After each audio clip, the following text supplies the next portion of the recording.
तो बच्चों को बेड बोला जाए, बेड, तो बच्चे बैड लिखते हैं। क्या आपने भी अपने बच्चों के डिक्टेशन में ये नोटिस किया है कि अगर बच्चों को बेड बोला जाए तो बच्चे बैड लिख रहे हैं, या फिर अगर सैट बोला जाए तो कई बच्चे ये लिख दे रहे हैं सेट, या फिर सेट लिखा जाए या फिर वेट बोला जाए तो बच्चे लिख देते हैं वैट। तो ये कंफ्यूजन बहुत कॉमन है सीबीसी वर्ड में।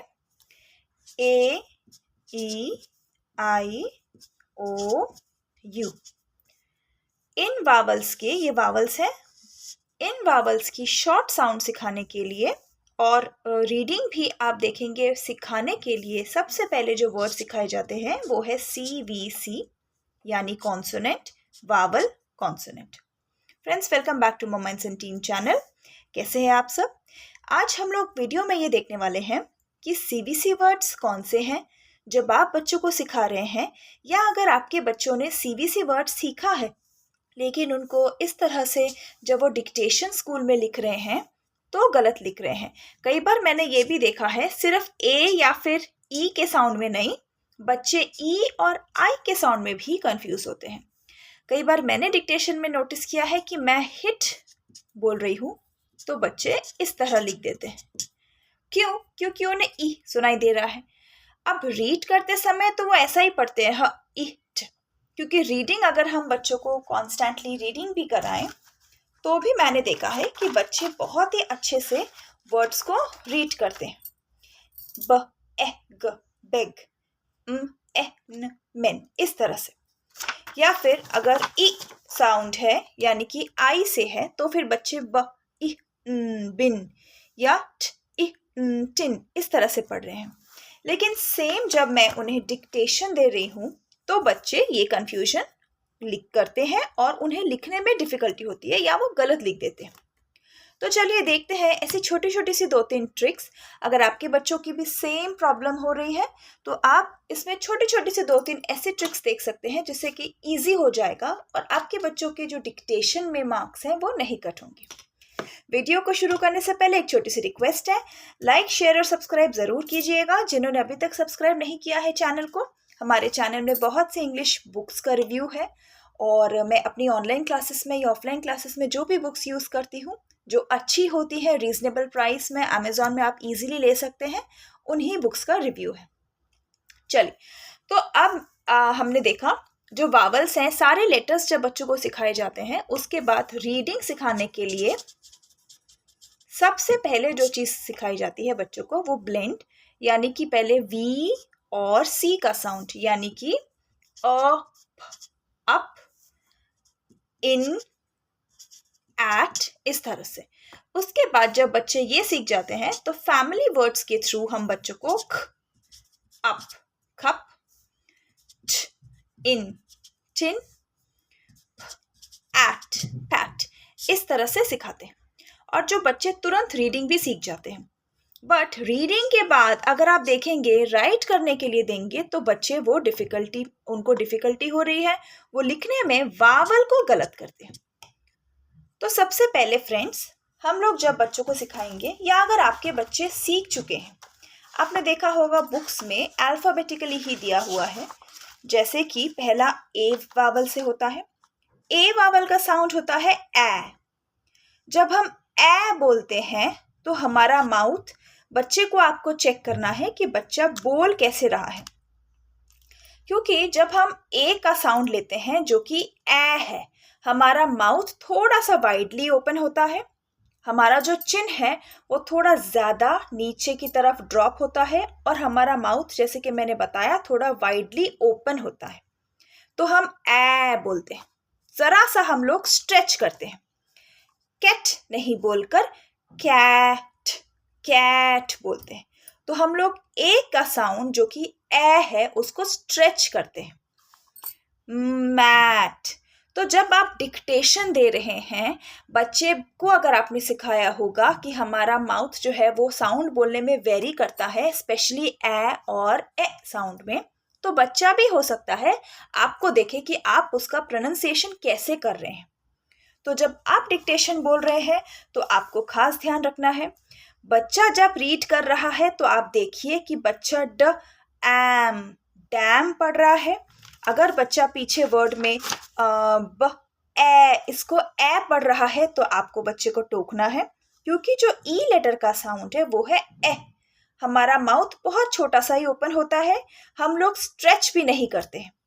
इसका कॉमन आप बेड से समझा सकते हैं, क्योंकि आप जब बोलते हैं कि आप बेड में नहीं सोते हो, आप बेड में सोते हो, तो ए साउंड जो कि बहुत शॉर्ट माउथ ओपन होता है और उससे बच्चे बहुत इजीली समझते हैं। तो अगर आपके बच्चे सीख भी चुके हैं, आप फिर भी ये प्रैक्टिस करा सकते हैं। अब साउंड का आपको समझ में आया, लाइक ए साउंड और ये है ए। तो हम बोलते कैसे हैं? ए साउंड में माउथ थोड़ा सा वाइडली ओपन होता है, साउंड जो है वो स्ट्रेच होता है। और ई का साउंड जो कि ए, इसमें माउथ वाइडली ओपन नहीं होता, थोड़ा सा ओपन होता है, और ई के साउंड पे हम स्ट्रेच भी नहीं करते। अब जब हम बच्चों को सिखाते हैं, अगर आपके बच्चे सीख चुके हैं, लेकिन अगर आप बच्चों को सिखा रहे हैं तो पहले वावल को अल्फाबेटिकली नहीं सिखाइए। जैसे कि आपने डैम या फिर ए साउंड सिखाया, उसके बाद ए साउंड एकदम सिमिलर होता है, कंफ्यूजन होता है बच्चों को, इसी से बच्चों को डिफिकल्टी होती है। तो जब हम वावल्स के साउंड सिखा रहे हैं, हम उन्हें ब्लेंडिंग करना ही सिखा रहे हैं। और लेटर अल्फाबेटिकली तो उनको आता ही है कि ई के बाद क्या आता है या फिर आई के बाद क्या आता है। तो जब वर्ड सिखा रहे हैं तो ए साउंड के बाद आ जाइए कोई ऐसा साउंड जो कि बिल्कुल अलग हो, जैसे कि ओ। तो आपने बच्चों को पहले डैम सिखाया, हैम सिखाया, रैम सिखाया, मैट सिखाया, उसके बाद आप आ जाइए ओ साउंड, जैसे कि टॉप, जॉब, रॉब। उसके बाद आप इन दोनों का जो आपने ए साउंड और ओ साउंड का डिक्टेशन, जो वर्ड आपने साउंड सिखाया है, आप इनका डिक्टेशन लीजिए। बच्चों को वर्ड्स बताइए, स्पेलिंग्स बताइए, और देखिए कि बच्चे वावल साउंड करेक्ट बोल पा रहे हैं या नहीं। क्योंकि जब बच्चे लिखते हैं, जब मैं यहाँ पर बच्चों को कोई भी साउंड बोलती हूँ, स्पेलिंग बोलती हूँ, तो बच्चे उसको इसी तरह से पढ़ते हैं, क प, सो क अ प, बच्चे इसी तरह से बोल रहे होते हैं।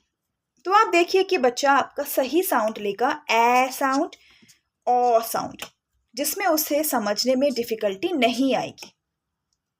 तो इसके बाद आता है कि जब आपने 2 वावल्स प्रैक्टिस करा दी, फिर आप वापस ए साउंड में जा सकते हैं, जो कि ई लेटर का साउंड है। और ई लेटर और आई लेटर में भी बच्चे बहुत कंफ्यूज होते हैं। क्योंकि जो ई लेटर का साउंड है वो तो ए है, लेकिन जो नेम है वो ई है। तो जब हम बच्चे को टिम बोल रहे हैं, किम बोल रहे हैं, पिट बोल रहे हैं, तो वो कई बार ई लिख देते हैं। तो इसीलिए साउंड सिखाने के साथ साथ बच्चे को पता होना चाहिए नेम क्या है लेटर का और साउंड क्या है। जब लेटर्स हम सिखा रहे हैं, बच्चे को individually name of the letter, sound of the letter अच्छे से आपको बताना है।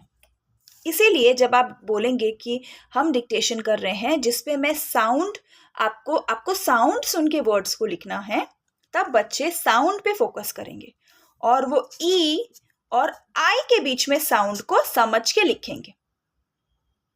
तो बेसिक फर्स्ट आपने क्या देखा, सबसे पहले अगर आपके बच्चे सीख चुके हैं तो आप इसके बाद भी कर सकते हैं। जब आप उनको स्पेलिंग प्रैक्टिस करा रहे हैं तो हमेशा अलग अलग वावल चुनिए, जैसे कि ए और ओ दीजिए, ए और अ दीजिए। इस तरह से बच्चों को लिखने में डिफिकल्टी नहीं आएगी। एम्पल ऑफ प्रैक्टिस के बाद बच्चे ये 5 वावल साथ में लिख सकते हैं। साथ साथ उन्हें रीडिंग भी ज़रूर कराइए, क्योंकि राइटिंग सिखाने के लिए आप रीडिंग को छोड़ नहीं सकते हैं। इसके बाद सेकंड आपके लिए क्या टिप है, फर्स्ट ये यूज़ करने के बाद आप सेकंड क्या कर सकते हैं, आप ये देखेंगे कि बच्चे जब आपके रीड कर रहे हैं तो उनका जो प्रोनाउंसिएशन है वो करेक्ट है या नहीं। क्योंकि जब 5 वावल्स के आप मिक्सअप करके बोलेंगे तो उनका प्रोनाउंसिएशन अगर सही है तो वो ए को ए लिखेंगे, ए को ए लिखेंगे, ई को ई लिखेंगे। उन्हें ध्यान से आपको बताना है नेम ऑफ द लेटर क्या है, साउंड ऑफ द लेटर क्या है। आपको साउंड सुन के लिखना है, not the name of the letter. तो ये हम बच्चों को शॉर्ट साउंड सिखाने के लिए प्रैक्टिस करा रहे हैं। शॉर्ट साउंड में वावल्स का नेम नहीं आता है, साउंड आता है। तो इसी तरह से आप अगर बच्चों को डिक्टेशन देंगे, थोड़ा सा प्रैक्टिस के बाद, क्योंकि बच्चे हैं, आप देखेंगे कि आपके बच्चे डिफ़िकल्टी नहीं फेस कर रहे हैं और वो सही डिक्टेट कर रहे हैं, सही डिक्टेशन का वर्ड्स लिख रहे हैं। उनका माउथ कैसे ओपन हो रहा है हर एक वर्ड पढ़ने में, स्पेशली ए या फिर ए पढ़ने में, ये चेक कीजिएगा। उनको अगर आपको सिखाना है तो सिखाने के बीच में उन्हें अल्फ़ाबेटिकली सारे लेटर्स आने चाहिए, उसके बाद ही आप ये स्टार्ट कर सकते हैं। लेकिन लेटर सिखाने के बाद जब आप ब्लेंडिंग सिखा रहे हैं तो इस तरह से सिमिलर साउंड के साउंड नहीं सिखाइए। यानी कि अगर आपने बैक या फिर ए साउंड वाले वर्ड सिखाए हैं तो इसके बाद डॉग साउंड वाले वर्ड सिखाइए, यानी कि शॉर्ट ओ साउंड वाले। धीरे धीरे जितना हो सके ए साउंड से ज़्यादा प्रैक्टिस कराइए, ओ से ज़्यादा प्रैक्टिस कराइए। आप देखेंगे आपके बच्चे कितना इजीली कर सकते हैं। जब आपको लगे कि आपका बच्चा रीड कर सकता है, आपके बच्चे को अच्छे से आ गया है सब कुछ रीड करना, 1 मिनट, उसके बाद हम देख सकते हैं सेकेंड, जब आपके बच्चे को रीडिंग आ जाए उसके बाद आप बच्चों को प्रैक्टिस कैसे करा सकते हैं। आप चाहे तो सारे लेटर्स के वर्ड एक साथ ही रख सकते हैं, सारे वावल्स के साउंड, लेकिन आपको कुछ इस तरह से लिखना है, जैसे कि सपोज आपने बैड लिखा है, बेड लिखा है। आप रीड कराते समय बच्चे को एक वर्ड बोलिए और बच्चे को उसको सर्कल करना है।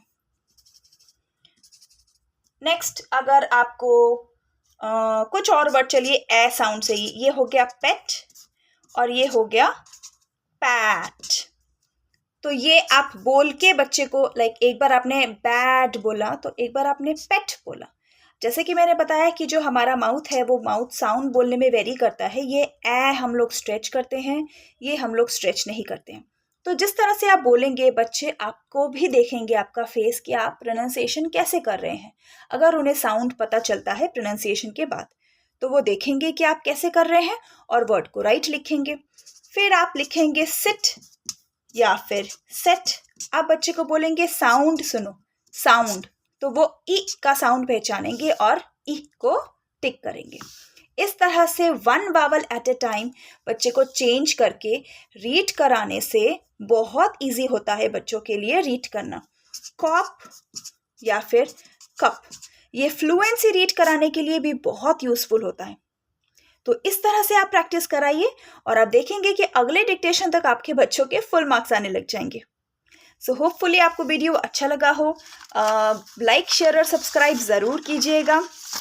अगला वीडियो आपको किसी टॉपिक पे चाहिए तो कमेंट बॉक्स में ज़रूर कमेंट कीजिए। चैनल में न्यू है तो सब्सक्राइब करना नहीं भूलिएगा और आगे भी जितना हो सके शेयर कीजिए। अगले वीडियो में फिर से मिलते हैं। Bye bye.